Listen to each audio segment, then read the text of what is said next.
The hospital corridor was unusually silent that night, except for the soft echo of footsteps and the distant beeping of machines.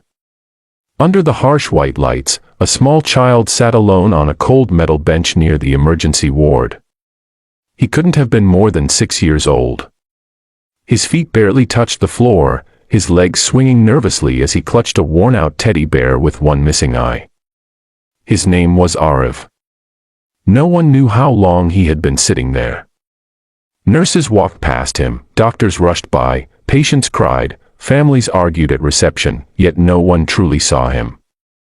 His eyes were red and swollen, his lips trembling as he tried hard not to cry again. Every few minutes, he would look toward the emergency room doors, hoping they would open and someone would come out and call his name. But they never did. Arav's mother had been rushed into surgery hours ago. She had collapsed at work while cleaning offices late in the evening. Arav had been with her because she couldn't afford a babysitter. When she fainted, panic broke out, an ambulance was called, and in the chaos, Arav was left sitting exactly where the nurse had told him to wait. "Sit here, Beta.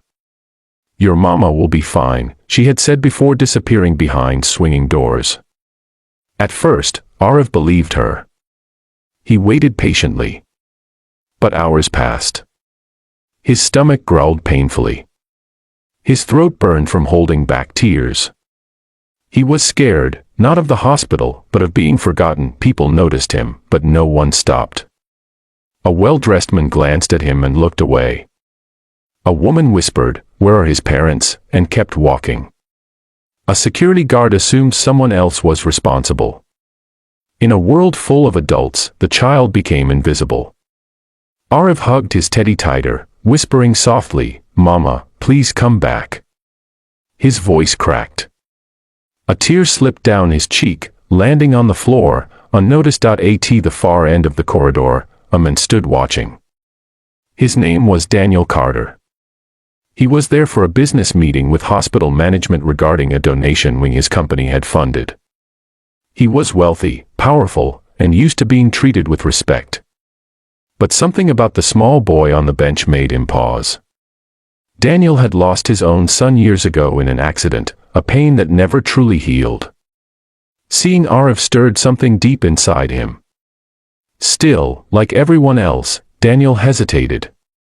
Maybe someone else will help, he thought.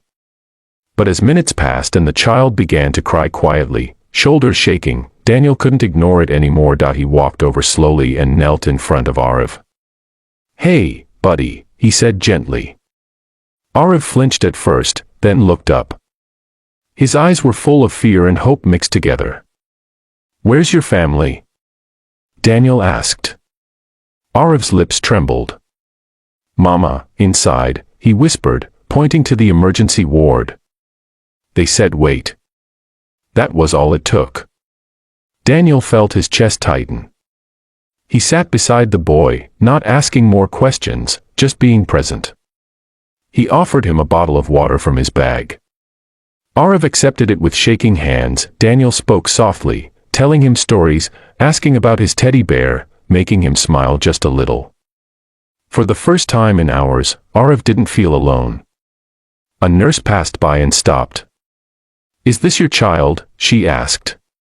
Daniel shook his head. "No.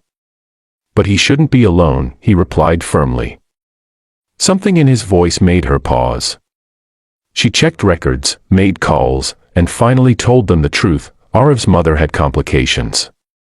Surgery was successful, but she was in critical condition and would remain unconscious for some time. Arav heard the words critical and unconscious and burst into tears.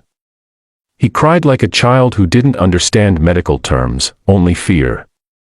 Daniel didn't say anything. He simply pulled the boy into a gentle hug. People stared.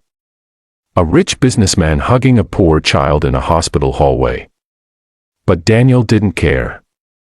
In that moment, money, status, image, none of it mattered. Only the child in his arms did. Hours later, Daniel made a decision that would change everything. He contacted hospital administration and arranged a private room for Arav's mother. He ensured the best doctors were assigned. But more than that, he stayed. He refused to leave the hospital until Arev's mother regained consciousness. He bought the boy food, clothes, even a new teddy, but Arev refused it. "I want this one," he said, holding his old bear. Daniel smiled through tears. Days passed. Arev's mother slowly recovered. When she woke up and saw her son sleeping in a chair beside a stranger, panic filled her eyes, until Daniel explained everything. She cried uncontrollably, thanking him again and again. "I have nothing to give you," she sobbed. Daniel shook his head. "You already gave me something," he replied softly. "You reminded me what kindness feels like." Before leaving, Daniel did something no one expected. He offered Arev's mother a job at his company with full medical support. He arranged Arev's education. But he made one request: teach him to be kind. The world needs more of that. Arev hugged Daniel tightly. "Thank you for not ignoring me," he whispered. Daniel broke down. Because sometimes, the smallest kindness saves not just a child, but a broken adult too. That night, the hospital corridor was silent again. But it no longer felt empty. If this story touched your heart, subscribe for more powerful stories that restore faith in humanity.